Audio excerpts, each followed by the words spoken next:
De retour à l'Assemblée nationale pour l'ouverture de la première session ordinaire 2025 de cette dernière. Nous ne sommes plus qu'à quelques minutes de l'ouverture de la cérémonie. Vous pouvez le voir, l'hémicycle se remplit petit à petit. Les derniers arrivants s'installent et le président de l'Assemblée nationale salue ses homologues. Je suis toujours en compagnie de monsieur Landry Cuyot, politologue, et de monsieur Jean-Claude Assis. Alors, comment vous vous sentez à quelques minutes de l'ouverture de cette première session de l'année? Alors, comme je l'ai dit tantôt, l'ouverture de la session pour nous, c'est un événement routinier pour celui qui travaille à l'Assemblée nationale. Mais il n'y a pas que cette routine. Il y a toujours une certaine particularité pour chaque ouverture. Et aujourd'hui, cette ouverture enregistre la présence de certains présidents de parlement de la région ouest africaine. Et c'est tout à l'honneur du président d'avoir invité ces personnalités-là. Et donc, on peut dire qu'on se sent très bien pour de reprendre le travail après juste une courte période de vacances. Alors, priorité au direct, on vient de l'entendre car nous sommes juste à côté des tribunes du palais de l'hémicycle. Madame la présidente du Sénat, Madame Cordia Camara, a fait son entrée, une entrée qui s'est faite non sans applaudissements. Je vois également le directeur de l'AACA, Monsieur Bourgoin, qui vient également s'installer. Bonjour. Alors, Monsieur Cuyot, comment vous vous sentez, vous, à quelques minutes de cette ouverture?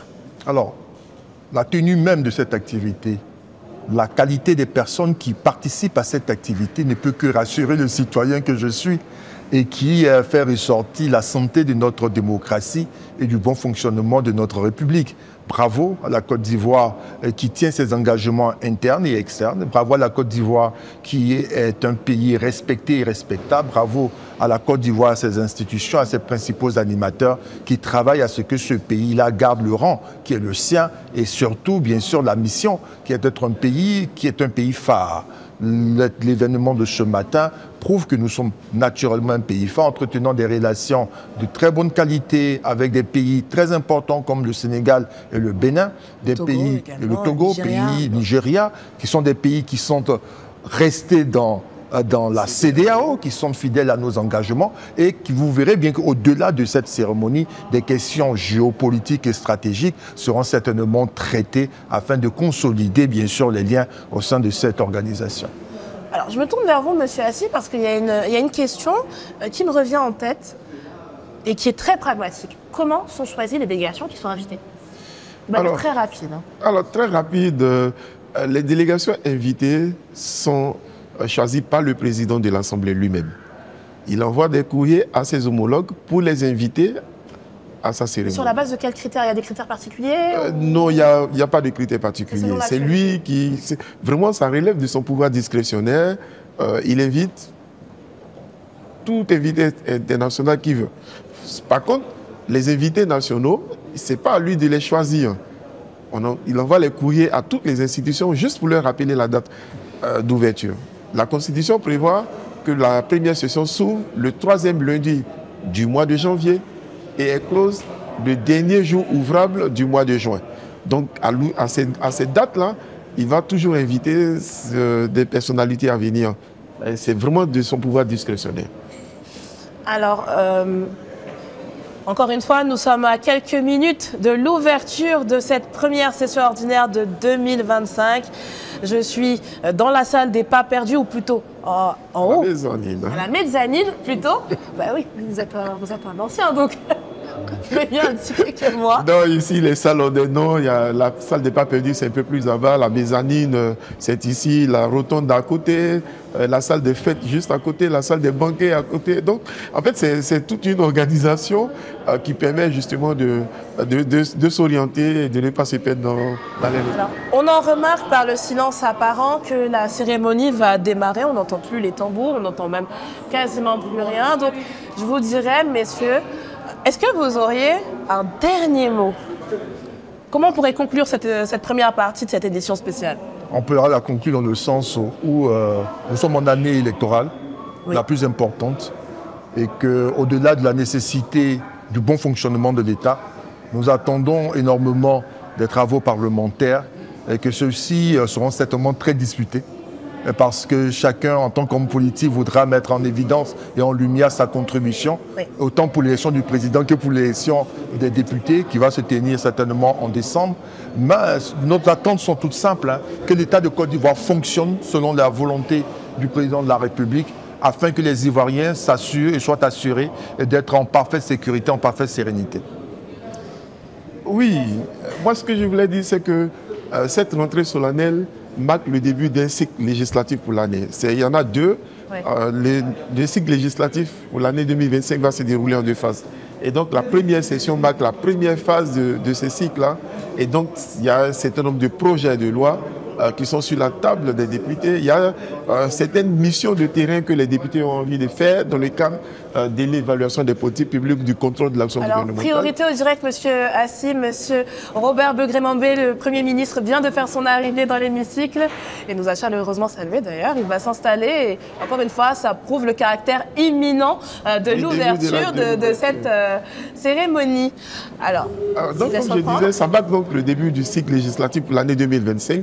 Et donc, dans le discours du président, nous allons l'entendre tout à l'heure.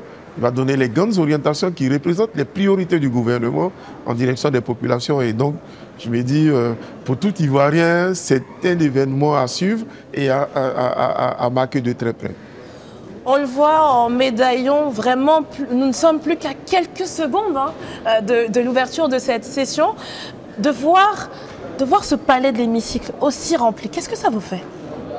Ça prouve déjà que nous avons des députés qui sont disponibles, parce que c'est le principe de la disponibilité, qui sont disciplinés, n'est-ce pas, qui sont concernés par cette activité.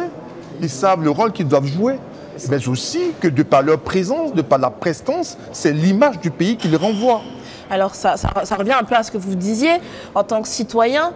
Comment vous l'interprétez, cette présence aussi, je dirais, massive Je vais vous faire une confidence. Lorsque j'étais plus jeune, parce que je m'intéressais déjà à la vie politique très jeune, chaque fois que je voyais ces gens de cérémonie, je me disais, un jour je serai.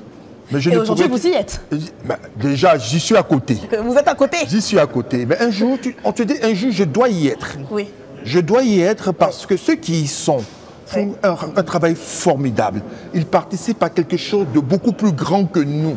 Et tout citoyen ayant le droit de citer, aimerait bien que son mot soit entendu dans cet hémicycle-là, soit directement ou indirectement. Donc, pour le citoyen que je suis, alors que je sens que le sentiment est largement partagé, beaucoup voudraient y être. Et même ceux qui ne seront jamais là-bas, ils aimeraient bien écouter, entendre. Et c'est une fierté de savoir que nous avons fait le choix d'une république qui fonctionne très bien.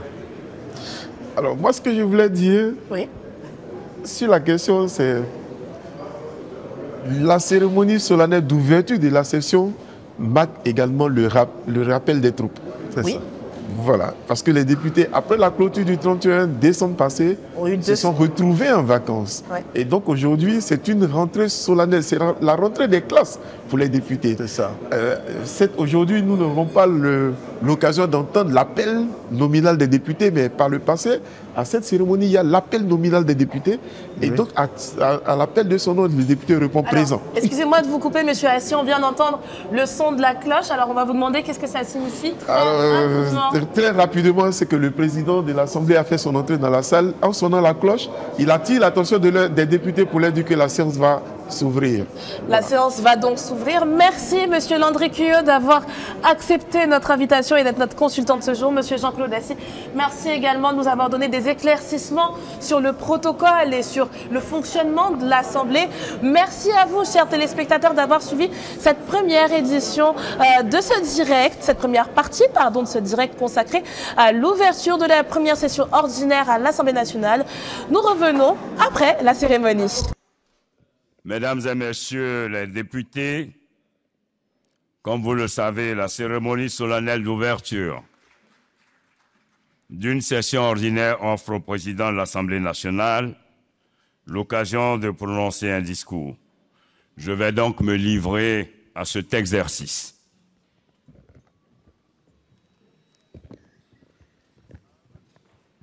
Excellences, Monsieur le Premier ministre, chef du gouvernement, ministre des Sports et du cadre de vie, représentant Son Excellence, Monsieur le Président de la République, Madame la Présidente du Sénat, Monsieur le Haut représentant du Président de la République, Madame la Présidente du Conseil constitutionnel, Monsieur le Président du Conseil d'État, Monsieur le Président de la Cour de cassation, Monsieur le Président du Conseil économique et social et environnemental, Monsieur de la Haute Autorité de la bonne gouvernance, Mesdames et Messieurs, Monsieur le Président du Sénat de la République sœur du Nigeria, Monsieur le Président de l'Assemblée nationale du Ghana, Monsieur le Président de l'Assemblée nationale du Bénin, Monsieur le Président de l'Assemblée nationale du Togo, Monsieur le Président de l'Assemblée nationale du Sénégal, Monsieur le Premier vice-président du Parlement de la CEDEAO, Mesdames et Messieurs les membres du gouvernement, Mesdames et Messieurs les ministres gouverneurs des districts autonomes, Excellences, Monsieur le nonce apostolique, Excellences, Mesdames et Messieurs les ambassadeurs et représentants des missions diplomatiques et consulaires, honorables députés, chers collègues, vénérables sénateurs, Messieurs les officiers généraux et officiers supérieurs des forces armées nationales, Mesdames et Messieurs les directeurs généraux, distingués chefs traditionnels et éminents guides religieux, chers amis des médias, Mesdames et Messieurs, quelques semaines après la clôture de notre deuxième session ordinaire de l'année 2024, le 31 décembre dernier, nous voici de nouveau réunis pour procéder à l'ouverture de la première session ordinaire de l'année 2025, conformément aux dispositions pertinentes de notre loi fondamentale. Je voudrais, avant tout propos, à l'orée de la nouvelle année, souhaiter à toutes et à tous mes vœux de paix, de santé inoxydable, de prospérité et de bonheur tout le long de cette année. Que Dieu le Tout-Puissant, dans sa grande générosité et sa miséricorde, nous accorde la sagesse et renforce notre amour commun pour notre patrie. Que la paix et la cohésion sociale soient au rendez-vous de nos espérances. Chers collègues députés, Mesdames et Messieurs, cette année 2025 marque le dernier chapitre d'un mandat de représentation du peuple de Côte d'Ivoire à travers nos élections à l'issue du scrutin tenu le 6 mars 2021. Nous avons tous, autant que nous sommes, représenté avec loyauté et dévouement le peuple de Côte d'Ivoire, le peuple servi notre pays, la Côte d'Ivoire. Je voudrais vous féliciter pour cet engagement citoyen. Chers collègues députés, Mesdames et Messieurs, une fois de plus, nous partageons la joie de ces retrouvailles avec d'illustres invités que nous prenons toujours plaisir à accueillir au sein de notre institution et dont la distinguée présence est pour nous le témoignage de la confiance et du soutien constant apporté à notre institution. Qu'il me soit permis de saluer particulièrement certains de nos illustres invités, en commençant par son Excellence, M. Robert Begré-Mambé, Premier ministre, chef du gouvernement, ministre des Sports et du cadre de vie, représentant son Excellence M. Alassane Ouattara, président de la République de Côte d'Ivoire. Excellence, Monsieur le Premier ministre, la représentation nationale sonore de votre première présence à l'une de ces cérémonies solennelles depuis votre accession à cette prestigieuse fonction. Je voudrais, au nom de mes collègues, députés et en mon nom personnel, vous remercier de votre participation à la présente cérémonie en dépit des contraintes liées à votre agenda. je voudrais aussi personnellement vous réitérer ma grande amitié et ma fraternité et vous dire que votre présence à cette cérémonie est pour nous l'expression de l'intérêt que vous accordez à l'Assemblée nationale. Je vous prie donc de bien vouloir traduire à son Excellence, Monsieur le Président de la République, Alassane Ouattara, toute notre déférence, ainsi que notre profonde admiration et notre infinie reconnaissance et gratitude pour sa constante sollicitude à l'endroit de notre Chambre parlementaire. Madame la Présidente du Sénat, ma chère sœur, je me réjouis de votre présence et vous renouvelle mes salutations fraternelles, ainsi que ma gratitude pour votre soutien constant et votre présence assidue lors de nos cérémonies solennelles. Monsieur le haut représentant du Président de la République, je vous remercie de votre présence à nos cérémonies et vous prie de recevoir nos salutations les plus distinguées. Mesdames et Messieurs les présidents d'institutions, je voudrais vous renouveler mes plus sincères remerciements pour la fidélité et la solidarité que vous ne cessez de témoigner à l'Assemblée nationale. Vos présences continues à toutes nos activités traduisent avec éloquence le parfait dialogue qui existe entre les institutions de la République.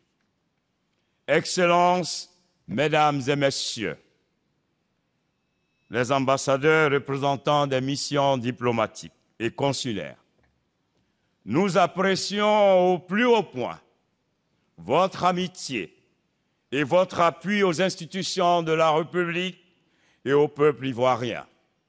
Je voudrais, au nom de l'Assemblée nationale et en mon nom propre, vous exprimer notre gratitude pour votre engagement en faveur du raffermissement des excellentes relations d'amitié et de coopération que la Côte d'Ivoire entretient avec vos pays respectifs.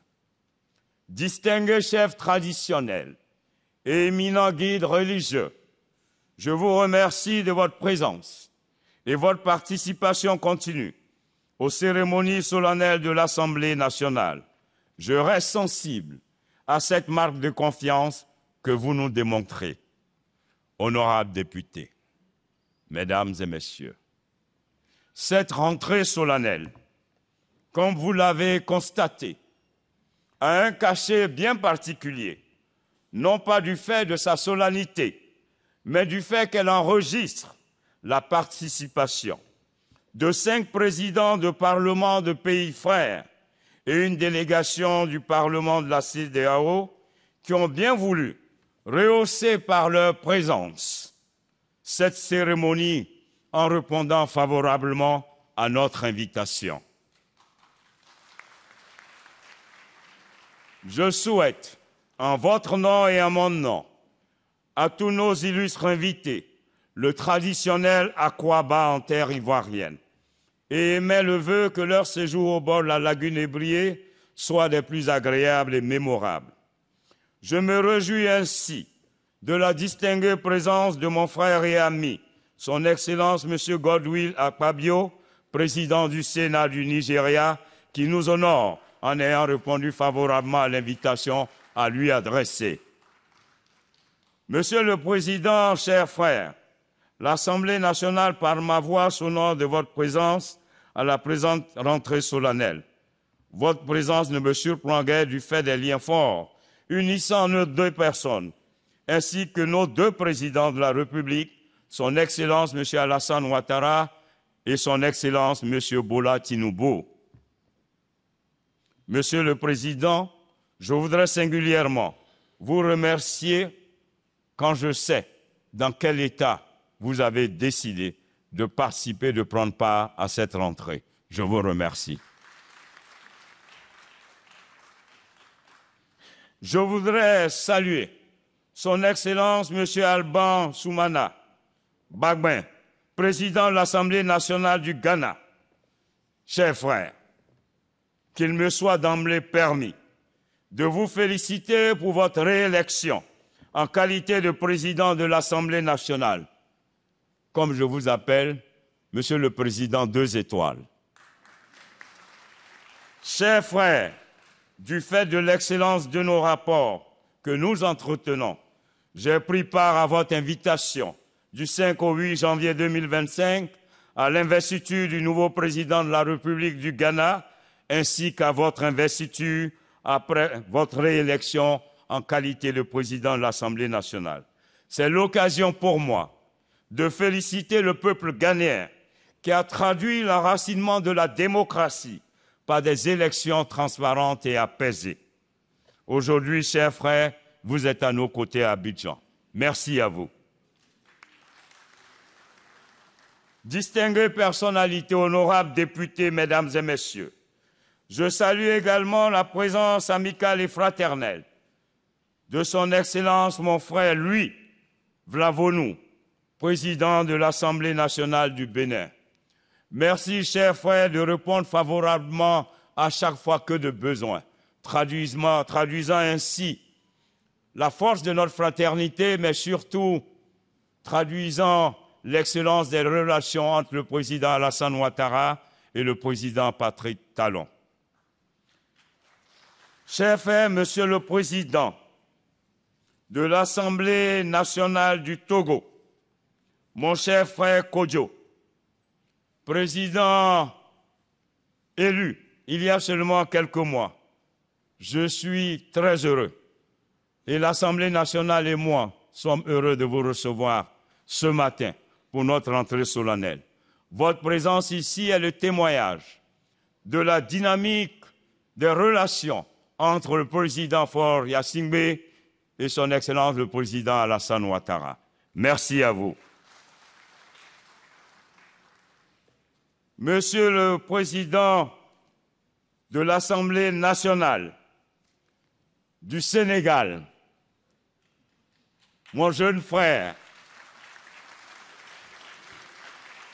Malick Ndiaye, Monsieur le Président, je tiens avant tout à vous féliciter pour votre brillante élection en qualité de député, puis de président de l'Assemblée nationale de la République sœur du Sénégal, le 2 décembre dernier.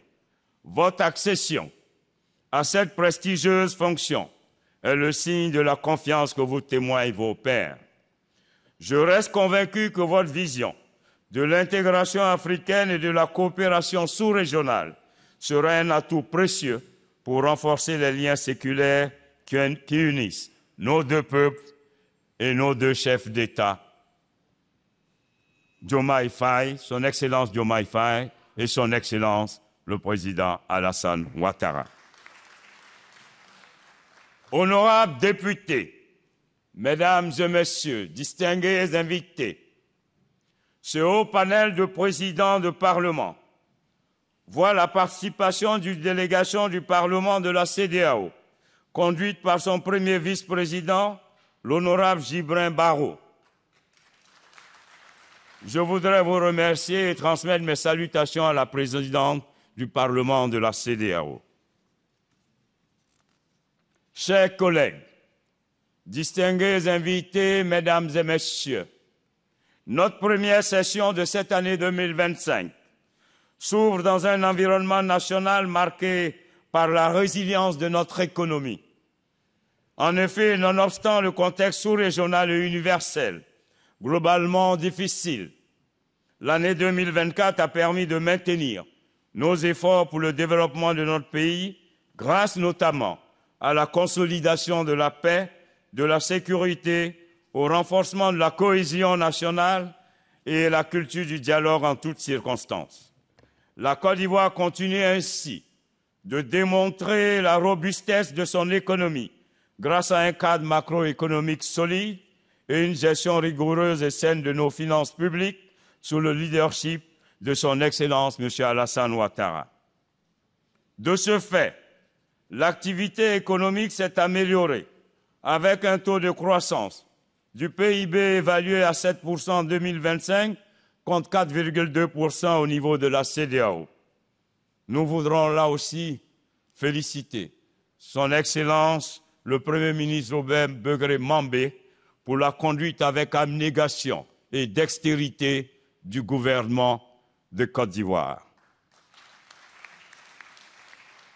L'année 2024 a aussi vu la poursuite des investissements dans les domaines portuaires, routiers, énergétiques, miniers, des télécommunications, dans le système éducation-formation, en matière de santé, d'accès à l'électricité, à l'eau potable et au logement et en matière d'amélioration de l'environnement des affaires. Chers collègues, distingués invités, mesdames et messieurs, l'année 2025 revêt un caractère particulier du fait de la tenue de scrutins majeurs, à savoir les élections présidentielles et législatives. Ces élections doivent traduire la maturité politique et démocratique de notre belle Côte d'Ivoire. J'invite donc tous les acteurs politiques ainsi que tous nos compatriotes à une conscience citoyenne, afin que dans un élan de patriotisme, que nous puissions offrir à la Côte d'Ivoire et à l'Afrique des élections apaisées. Je salue pour ce faire le grand rassemblement républicain organisé le 12 janvier dernier par le caucus des femmes pour la paix, qui rappelait à juste titre à l'ensemble des Ivoiriennes et des Ivoiriens la nécessité de préserver la paix. Honorables députés, distinguées personnalités, mesdames et messieurs, au plan international, la présente session s'ouvre dans un environnement marqué par la persistance des conflits armés et des violences de tout genre qui éprouvent plusieurs États et notre système de sécurité collective, universelle et régionale, et impactent en conséquence nos économies et le bien-être économique et social de nos populations. La guerre en Syrie, entre la Palestine et Israël, celle qui oppose la Russie à l'Ukraine, les actes terroristes dans le Sahel, au Nigeria, au Bénin, en sont une illustration et nous rappellent l'urgence du recours au règlement pacifique des différends internationaux et l'indispensable concertation internationale pour leur trouver une solution idoine et pérenne. Pour ce faire, je reste, pour ma part, persuadé que la diplomatie parlementaire demeure un puissant outil à notre disposition. À cet égard, la nouvelle session ordinaire qui s'ouvre sera l'occasion pour moi de renforcer mon engagement relativement à la mise en œuvre de la diplomatie parlementaire, tant au niveau bilatéral que multilatéral, et œuvrer en tant qu'acteur de premier plan dans les discussions sur la promotion de la paix, de la démocratie et sur le climat. Dans cette dynamique, je participerai le 12 février à la réunion préparatoire de la 3e conférence des présidents de parlement de l'Union interparlementaire à New York, avant de me rendre en avril à la 150e assemblée et réunion connexe de la dite organisation prévue en Ouzbékistan. Après des échanges avec la présidente du Parlement européen, Madame Metsola Roberta, le 25 janvier 2024, j'ai proposé qu'il soit institué une plateforme d'échange entre le Parlement européen et les présidents de parlements africains, notamment ceux de la CEDEAO, à l'effet de renforcer notre coopération et de promouvoir des solutions communes face aux défis globaux auxquels nous sommes confrontés. La présidente du Parlement européen a saisi cette opportunité et m'a donc proposé d'organiser du 22 avril au 24 avril une conférence de haut niveau des présidents de Parlement Union européenne, Afrique à Bruxelles, en Belgique. Dans cette perspective, j'ai proposé et obtenu de mes pairs que le président du Sénat du Nigeria organise le 17 avril à Abuja une réunion de préparation à l'effet de nous rendre ensemble, tous ensemble, à Bruxelles du 22 au 24 avril pour que l'Afrique parle d'une seule voix. Par ailleurs, au mois de mai, je participerai à la 19e conférence de l'UPECI, prévue se tenir en Indonésie. Enfin, je conduirai en juillet la délégation de l'Assemblée nationale à la 50e assemblée plénière de l'Assemblée parlementaire francophone à Paris, puis à la 6e conférence des présidents de parlement de l'UIP à Genève. Distinguées personnalités, mesdames et messieurs, l'Afrique de l'Ouest fait face à plusieurs enjeux qui menacent la paix et la stabilité de nos États. Face à ces défis, nous sommes tenus d'agir et de conjuguer tous nos efforts pour relever ensemble tous les défis de quelque nature que ce soit qui se posent à nous dans notre sous-région. Notre communauté de destin et notre histoire nous l'imposent. Le sens de la responsabilité nous le commande. Je reste pour ma part convaincu qu'avec la CEDEAO, nous avons la possibilité d'agir ensemble pour une Afrique de l'Ouest unie, stable et prospère. Mesdames et messieurs, distingués invités, chers collègues, cette première session ordinaire de l'année 2025 s'ouvre avec 25 projets de loi en instance sur le bureau de l'Assemblée nationale, au nombre desquels 9 projets de loi ordinaires, 8 projets de loi de ratification d'ordonnances et 8 projets de loi d'autorisation de ratification de conventions internationales. Ces projets de loi ont trait, entre autres, à l'exercice de la médecine, aux droits humains, au changement climatique, à la fiscalité et à l'activité industrielle. Comme vous pouvez le constater, cette session sera l'objet d'intenses travaux. Aussi, voudrais-je nous exhorter à examiner, comme à l'accoutumée, ces différents textes de loi avec intérêt, minutie, pertinence et rigueur, afin d'y apporter éventuellement des amendements constructifs et améliorer leur contenu au cours de nos travaux. C'est l'occasion pour moi de remercier l'ensemble des députés pour leur sens élevé de responsabilité dans le cadre de nos travaux. Je vous exprime toute ma gratitude pour les efforts consentis pour le bon fonctionnement de notre institution. Chers collègues distingués invités, mesdames et messieurs, je voudrais saluer l'accord de trêve conclu entre Israël et la Palestine. J'espère que cet accord sera une étape vers un cessez-le-feu définitif et le retour à la paix dans le Moyen-Orient. J'ai donc une pensée profonde pour les victimes de l'incendie dévastateur aux États-Unis d'Amérique, notamment en Californie. Distingués invités, mesdames et messieurs, chers collègues, avec le nouveau cycle électoral qui va s'ouvrir, nous, députés, en notre qualité de représentants du peuple, devrons être des vecteurs de paix et d'apaisement. Nos mandants nous observent. J'en appelle donc au sens de la responsabilité de chacun et de chacune de nous, afin d'œuvrer à ce que ces scrutins se tiennent dans un climat apaisé. C'est un engagement citoyen qui prend sa source dans la conscience citoyenne.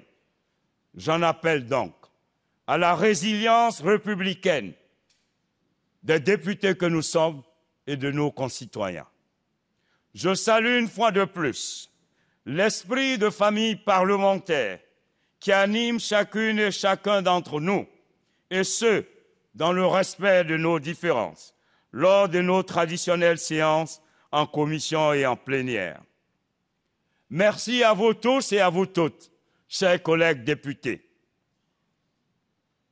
Vous tous qui avez adhéré à cette idée de la famille parlementaire. Vous avez su transcender autant que vous êtes RHDP, PDCI, PPRCI. Ensemble, nous avons su transcender les chapelles politiques pour instaurer la famille parlementaire. Je voudrais vous en remercier. C'est donc sur ces mots que je voudrais clore mon propos en vous renouvelant à tous mes vœux les meilleurs pour cette année 2025 et souhaiter un très bon retour sous le regard bienveillant de Dieu, des délégations des différentes assemblées qui ont rehaussé l'éclat de notre cérémonie. Vive la coopération internationale, vive l'Assemblée nationale de Côte d'Ivoire, vive la Côte d'Ivoire, le pays nous appelle, je vous remercie.